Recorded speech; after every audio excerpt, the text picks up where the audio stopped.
Picture two people. One is flashing cash in a club, designer watch, the whole look.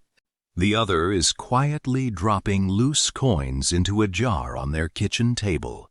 10 years from now, one of them is actually rich, and it's probably not the one you're thinking of. If you make good money every month and still feel broke by the 25th, this video will feel personal. Because being poor has almost nothing to do with how much you earn. It has everything to do with 4 invisible habits nobody talks about. Stay till the end. The third one is the one nobody admits to. Here's a question. What happens to most people the moment they get a raise? They upgrade. New phone, bigger apartment, better car. Within weeks, the extra money is already gone spent before it even arrived. This has a name: lifestyle inflation. Studies on income and happiness have shown something strange. Once your basic needs are met, more income barely moves the needle on how happy you are. But your spending keeps rising anyway. Why? Because spending is emotional, not logical. A raise feels like permission to reward yourself. Here's the uncomfortable part. The people who actually build wealth do the opposite. When their income rises, their lifestyle stays flat, and the gap gets invested. That gap is where wealth is quietly built, while everyone else is upgrading their coffee order. Second reason people stay stuck. They confuse safe with smart. Keeping all your money in a regular savings account feels responsible. It's not. With inflation eating away purchasing power every year, money sitting still is actually losing value slowly, silently, every single month. Think of it like this. If inflation is running at 7 to 8% a year, and your savings account pays you 3%, you're not saving. You're guaranteed to lose. It just doesn't feel like losing because the number on the screen still goes up.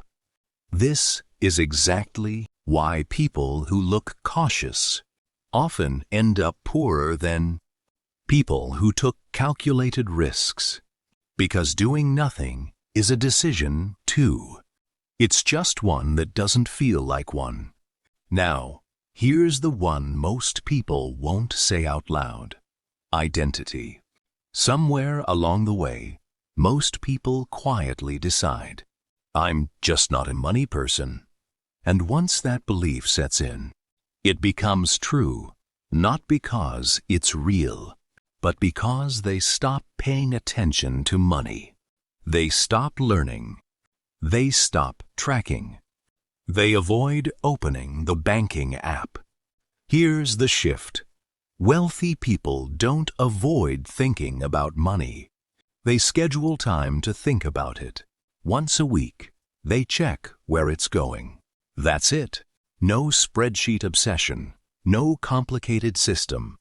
Most people never build wealth, not because they lack money, but because they lack a relationship with it.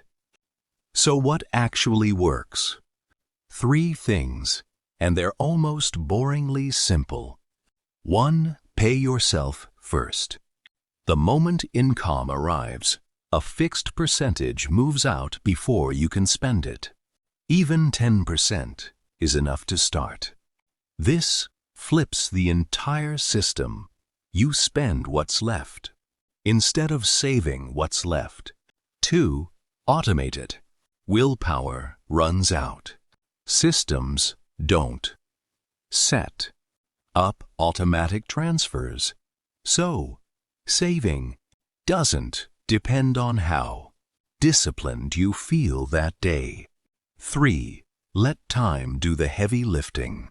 This is where compounding comes in. Money that grows on top of money that already grew.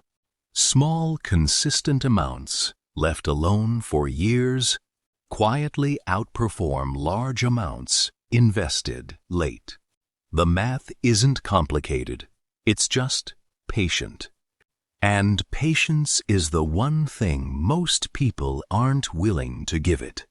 None of this is about being a genius with numbers. It's about 4 decisions. Spend below your means. Make your money work instead of sitting idle.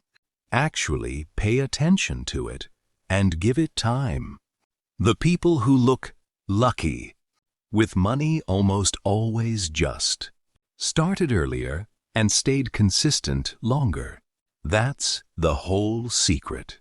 Not a trick, not a hack, just a habit repeated for years that nobody sees until the result shows up. If this made you rethink even one habit, that's the point. Subscribe if you want more of these real, no fluff breakdowns on money and mindset twice a week.